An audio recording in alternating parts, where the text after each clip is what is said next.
Christmas is one of my favorite times of the year, but it's never complete without a Christmas tree.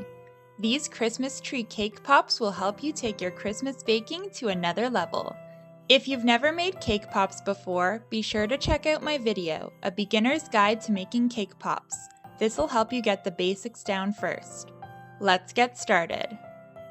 To make these Christmas tree cake pops, you'll first need one cake that's baked from a box. For every one box of cake mix used, you'll need half a can of frosting. You'll also need 1.5 cups of green candy coating wafers and assorted sprinkles, including star sprinkles. Start by crumbling the entire cake into a large bowl. Add the frosting and use a spoon to mix it in completely until it becomes an even consistency, like a very moist dough.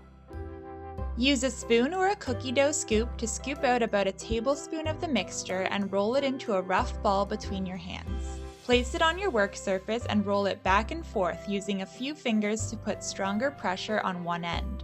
You can also roll it between your hands to create a cone shape. It's okay if a piece gets too skinny, just press it back into the rest of the cake pop. Lastly, flatten out the base of the cone by pressing it onto your hand or your work surface. Put the cake pops in the freezer for 15 minutes, but you'll want to make sure they don't freeze because this will cause your candy coating to crack.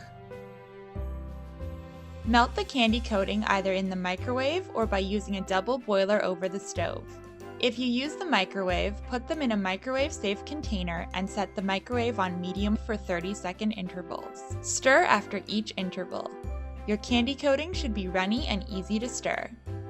Remove your cake pops from the freezer and dip a lollipop stick in the chocolate. Then insert the stick a little more than halfway into the cake pop.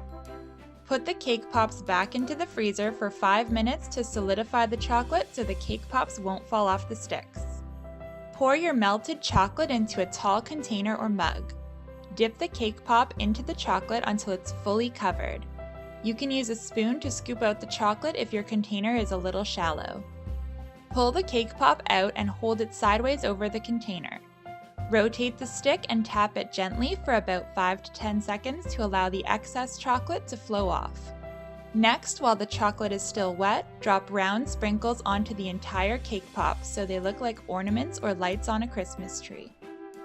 Finish the tree off by placing a single star-shaped sprinkle on the tip of the tree. Place the cake pop in a styrofoam brick to dry completely before storing. I recommend waiting at least 30 minutes.